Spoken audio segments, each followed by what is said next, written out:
Muito bem, estamos de volta com o nosso programa, que é o BH Todo Dia. E no último bloco, a gente entrou um pouco no universo da Carol, né? Eu perguntei para ela como é que ela se torna, né, uma pessoa da área do game, né, uma profissional. Claro que começou como jogadora, né, por gostar. Mas aí a coisa mudou muito. E ela falou, inclusive, do investimento que tem que ser feito. E atualmente, né, gente, todo material importado, ele é muito caro, ficou muito caro para a gente, né? A diferença do real para o dólar ficou absurda nos últimos anos. E aí eu deixei no ar a questão do Vitor, que é formado em Relações Públicas, da área de comunicação, produtor de eventos, mas eu vi, Vitor, que vários momentos assim você estava na área, né? Sim, sim. Você gosta de game? Gosto muito.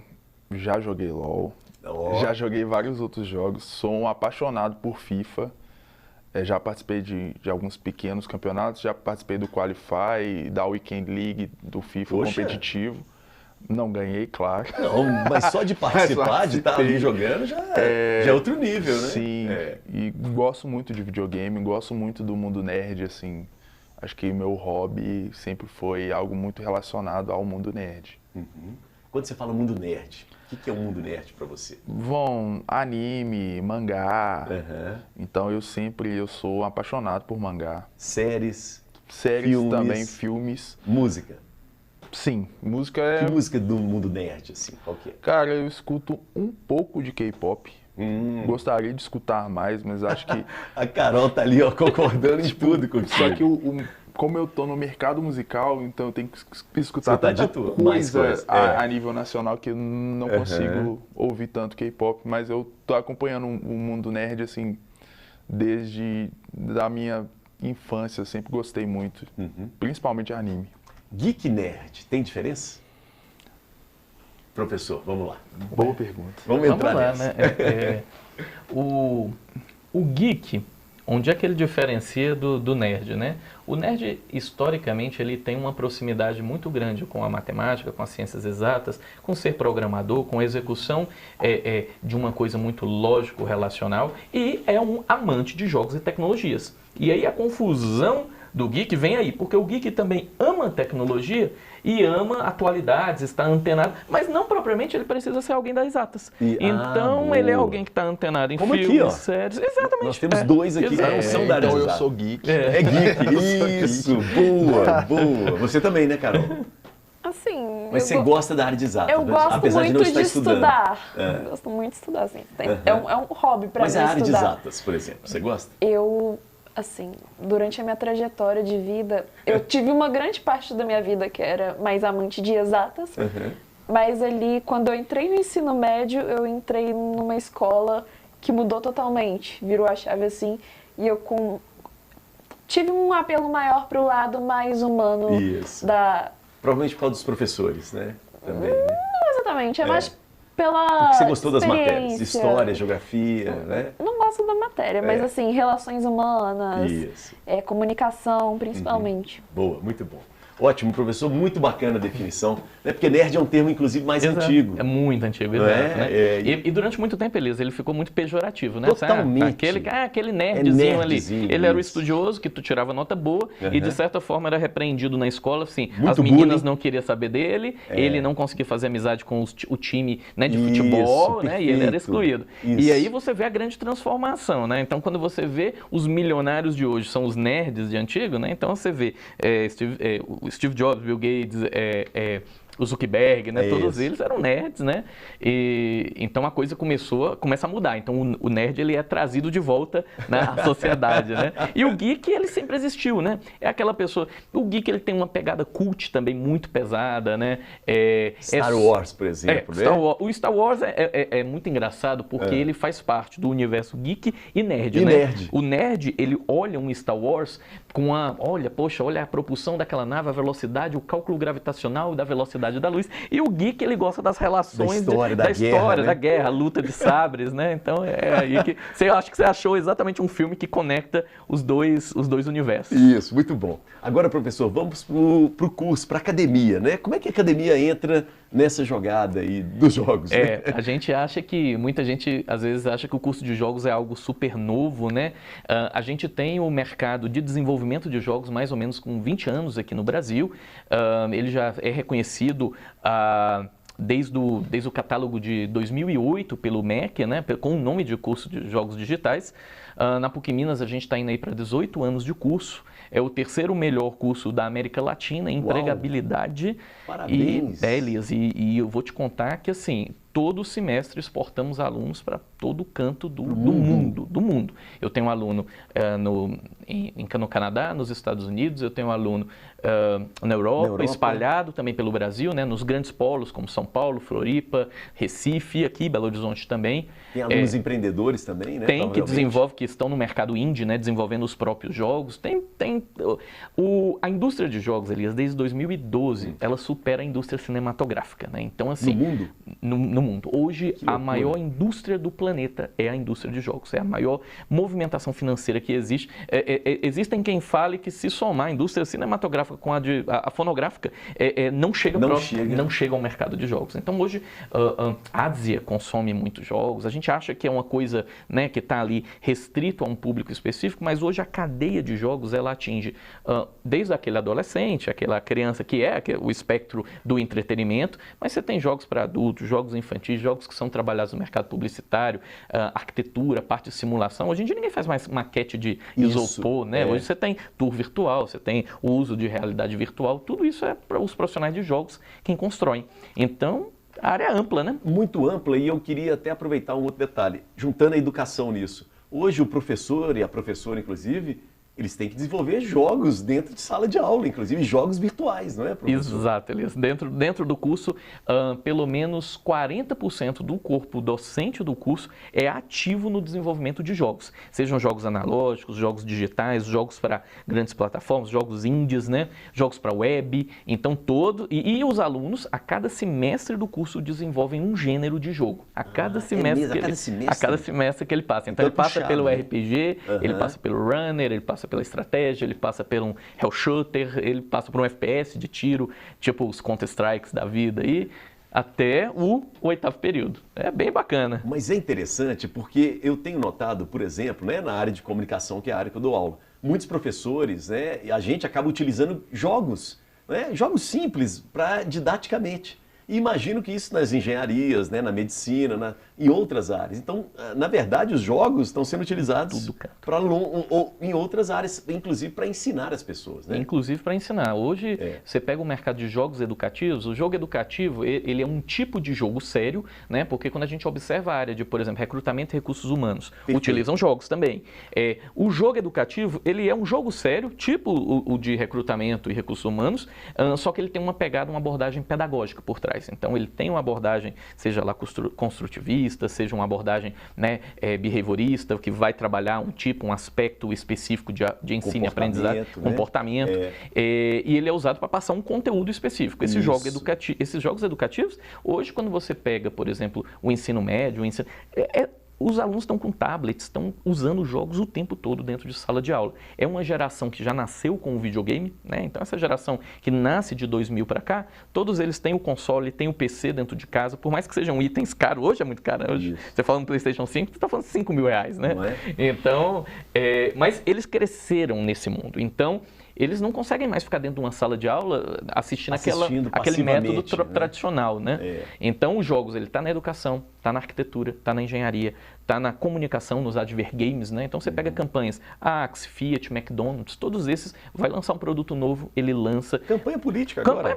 Todos hoje têm um marketing digital ativo, uma equipe separada, né? Para trabalhar e precisa dos personagens, né? Você pega a campanha política, tem um mascotezinho que é animado, vai fazer alguma coisa, é o profissional de jogos que constrói. Muito bom. Vamos entrar na questão da diversidade, que aí vai dar um gancho aqui.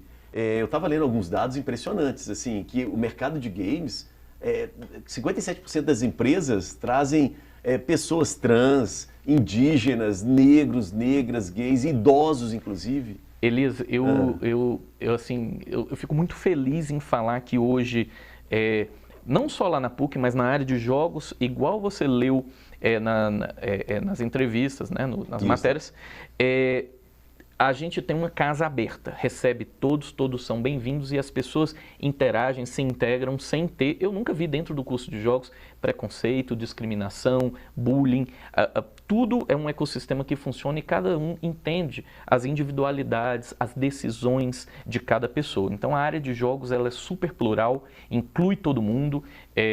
A gente tem vários alunos que, por exemplo, tiveram problemas em outras áreas, a gente recebe muitos alunos de transferência. Eu fui fazer, sei lá, estava numa área específica, sei lá, direito, engenharia, exato, não era bem-vindo. E aqui, quando eu cheguei aqui dentro do curso de jogos, dentro da área de jogos, eu fui super acolhido.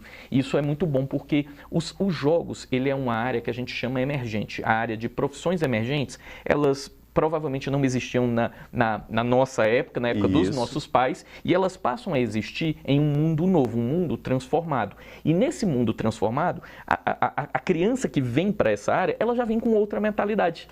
Então, ela já está acostumada a ver aquilo ali. Exato. Ali, então, ela não cai. Quando você ainda cai dentro de um curso de direito, você tem, às vezes, uma figura de uma pessoa lá de 30 anos, 40 anos que está fazendo aquele curso. Então, ela carrega todo o estigma da geração dela para dentro daquele curso. Dentro do curso de jogos, eu vou ter pessoas de 30 anos lá dentro? Não, tem pessoas. Predominantemente, eles têm de 17 a 25 anos, mais ou menos. Aparecem uns de 30, 40 anos, são super bem-vindos também, mas esses de 30, 40, eles são cabeça aberta. Exatamente. Agora, tem as referências também, né? Quando a pessoa faz direito, você tem os juízes, que ainda são pessoas muito tradicionais, os juízes. Agora, por exemplo, a Carol é uma referência. Exato. É uma referência nova, cabelo vermelho. Eu vou levar ela para jogos, né? Vai, né? Você já... Direto, tô no prédio 4. No prédio 4. O prédio dela é o 1, né?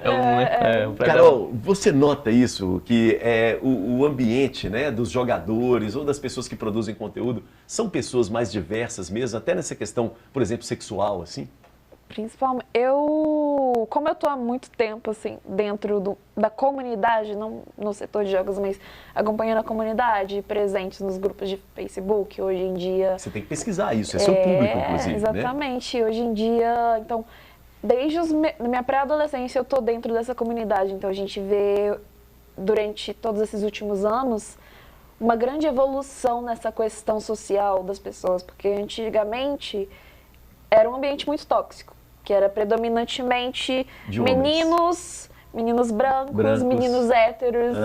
E aí, bem recentemente, começou a abrir essa conscientização no público gamer, começou a abrir espaço para a mulher estar entrando, para o negro estar entrando, para o negro estar entrando, para os homossexuais estarem entrando. Então, hoje em dia, tanto as pessoas quanto as organizações que estão dentro já estão levantando esses valores de abraçar todo tipo de pessoa, independentemente de cor, de gênero sexual, de identidade de gênero, e todas essas coisas. Idade também. Sim, idosos também, né, querem entrar nesse mundo. E nós vamos ter uma população de idosos que vai crescer cada vez mais. Eu conheci um senhorzinho que ele faz live de LOL. E eu fico assistindo, chama Vocorvo. Vocorvo. Que é vovô, deve ser, né? E ele fica lá divertindo, e como se fosse assim, da nossa galera mesmo. Me ajuda, essa pessoa que conduz a live é como se fosse um mestre de cerimônias, para quem não conhece da área que está acompanhando o programa. Basicamente, um streamer é aquela pessoa, liguei aqui, ou eu vou jogar, ou eu vou só conversar com o meu chat, ou eu vou apresentar alguma coisa, ou vou abrir um vídeo no YouTube e fazer um react ao vivo aqui, acompanhando as pessoas no chat, ali assistindo. Então, tem essa interação que, independentemente do conteúdo que você esteja transmitindo, o seu foco interagir, na interação. Boa. Tudo bem que tem jogadores profissionais que abrem live só para jogar, mas o streamer, ele está criando um conteúdo, ele tem a comunidade dele. Então, é uma comunicação dialógica. O chat conversando com você, você conversando com o chat. Então, entra uma questão de responsabilidade também, assim, né? Porque o que você diz ali influencia as pessoas. Sim, né? Com certeza. Tem coisas que você não entra, né? Você fala assim, isso aqui tá meio delicado para mim, não posso entrar. A gente está agora na geração do cancelamento. Então, qualquer coisa ali que alguém falar de errado, fizer de errado, alguém vai gravar, vai te expor. Então, é bom, né? Porque tipo assim, eu sempre busquei ser uma pessoa muito boa. Nunca concordei com preconceitos, graças a Deus. Eu vim de uma família muito boa, que sempre me ensinou esse valor de respeitar o próximo, independentemente de como ele seja, por dentro e por fora. Então, as pessoas que acabam cometendo esses deslizes, seja de propósito ou porque foi criado dentro dessa cultura, eles vão, no momento do deslize, alguém vai registrar aquilo e vai dar problema para você, você vai ter que responder legalmente, vai ter que, provavelmente, corre o risco de perder a sua carreira também, já aconteceu em muitos casos. E ali, muita gente aprende, outras pessoas não, então, essa mudança está sendo muito positiva, porque antes as pessoas que a gente não via nesses lugares, sendo jogadores, sendo streamers, sendo apresentadores de programas, a gente hoje em dia tem todo tipo de pessoa. O CBLOL, que é o que eu acompanho, né, que é da minha comunidade, antigamente não tinha jogadoras mulheres, não tinham apresentadoras mulheres, e da pandemia para cá, acredito eu que foi ali no meio da pandemia, tem um monte de meninas entrando como narradoras, como jogadoras, como influenciadoras também. Muito bom. Vitor, vamos entrar nessa, né? Porque aí você está responsável, coordenando um festival que trabalha com a diversidade. Sim. Ainda precisamos de trabalhar com a diversidade, né, Vitor? É fundamental e a gente ainda tem um déficit muito grande, assim. Se a gente for parar para pensar no funk e no rap, são dois cenários que as mulheres ainda não têm esse espaço. Elas estão conquistando, tem, por exemplo, aqui o Duelo de MCs vem fazendo um trabalho contrário e a favor da diversidade e abrindo espaço para vários artistas poderem se apresentar, poderem batalhar, mas a gente tem ainda uma cultura muito machista que foi criada. Então, você para pensar na cultura, o hip hop, quando ele surgiu. Sim.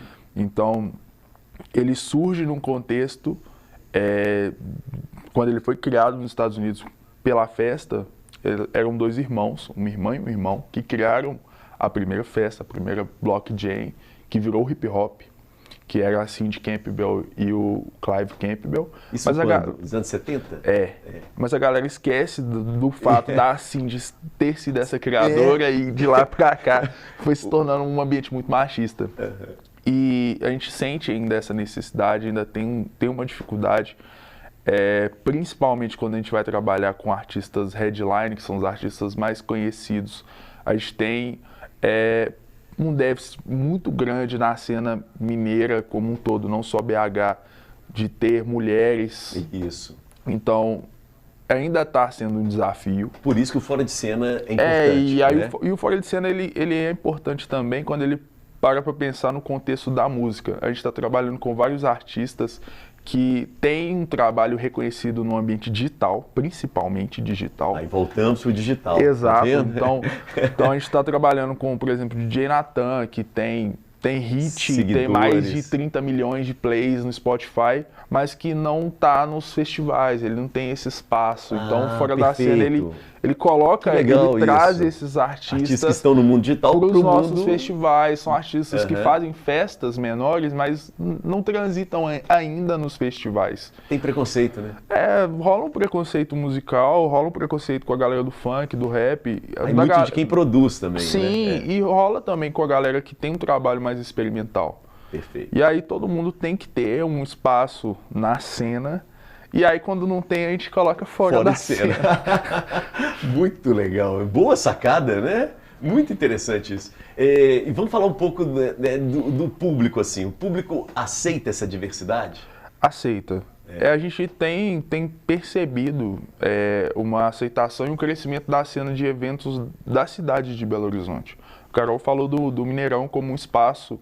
Que não é só do futebol. Sim, e aí quando a gente para pensar nele, o que as grandes produtoras, o que os grandes eventos têm feito? São 5, 6 palcos, com diferentes gêneros musicais, e o público transita. Podendo transitar e aí podendo geralmente curtir não tem problema, o que né? quer. Então você pode gostar de eletrônica, de pagode, de funk, de rap e você consegue curtir tudo no mesmo evento.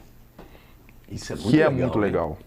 Nós estamos falando aí, né, de um momento de muito ódio entre as pessoas, sim, né? Sim. E a música, por exemplo, é um ambiente que permite isso, né? O festival, por exemplo, Rock in Rio, que vai começar agora, ele não é só rock. Né? O Rock in Rio, ele teve uma modificação, ele vem vem transitando e vem abrindo espaço para outros gêneros. Acho que isso é muito legal. Inclusive o hip hop, né? Sim, e é uma necessidade hoje, porque se você parar para pensar do contexto mercadológico, você não pode fazer só um festival de rap, porque você vai ter só os mesmos artistas grandes a nível nacional todo ano. Tem que abrir, tem que ter esse diálogo, tem que ter essa conversa, os artistas têm que fazer feat com outros artistas, com outros né, de outros gêneros. Exato. Então a gente tem tipo o MC, da Anitta, essa galera que tá fazendo outros trabalhos, é fundamental. A Ludmilla agora com o Numa Nice. Então isso tem que ser exemplo pra galera. Emicida, Pablo Vittar, né? Emicida com o Pablo Vittar, Maju, Vanessa da Mata. Então, quebrando mesmo sim, isso, né? Total. Parabéns, muito bom. O hip hop talvez seja um lugar que possa puxar isso, né? Pela própria tipo de composição, né? Você consegue, inclusive, pegar músicas de outros estilos e fazer uma roupagem diferente no eletrônico ali, né? Então, é legal. Verdade. Bom, a gente vai fechar o bloco, mas antes de fechar, uma curiosidade. Quanto tempo dura o curso, né? E assim, como que as pessoas fazem, né, para poder, que tipo de pré-requisito, assim, para poder fazer o curso, hein, professor? Tá certo, Elias, o curso é um bacharelado, dura 4 anos, a gente tem a oferta dele também em EAD, no Tecnólogo, ele dura 3 anos, 3 anos, tá? Completamente à distância. Geralmente, o aluno de jogos, ele tem uma característica de gostar muito da área de exatas, da área também de comunicação e artes, porque a gente tem muitas disciplinas, cerca de 40% das disciplinas, elas são de animação, modelagem, pintura digital, design gráfico, exatamente. Então, esse ramo da ciência, né? Então, assim, os jogos digitais, ele está dentro do grande guarda-chuva da ciência da computação, né? Então, para que o profissional de jogos hoje ele consiga fazer um jogo, né, de ponta a ponta, né, do início ao fim, ele precisa conhecer de roteiro e narrativa, de ilustração, de conceito, de animação, de modelagem e também de toda a parte de programação, que é a área da ciência da computação. Ou seja, provavelmente é um trabalho de equipe, né, professor? É um trabalho de equipe. Uma pessoa só não dá. Quando a gente fala dos títulos AAAs, né, que a gente está tendo aí da grande indústria, né, provavelmente um LoL, né, a gente está falando de uma equipe de 200, 300 pessoas. Perfis diferentes e trabalhando durante 3 anos para lançar um título desse, né? Mas os indies que você comentou naquela hora, às vezes uma equipe de 3 pessoas faz um jogo. Ótimo. Então tem isso também, Tem né? isso também. Democrático. Tá bom. Gente, mais uma vez a gente encerra, né, mais um bloco, o tempo voa aqui e daqui a pouco a gente volta com o último bloco do nosso programa, que é o BH Todo Dia, tá bom? Maestro, nosso intervalo, por favor.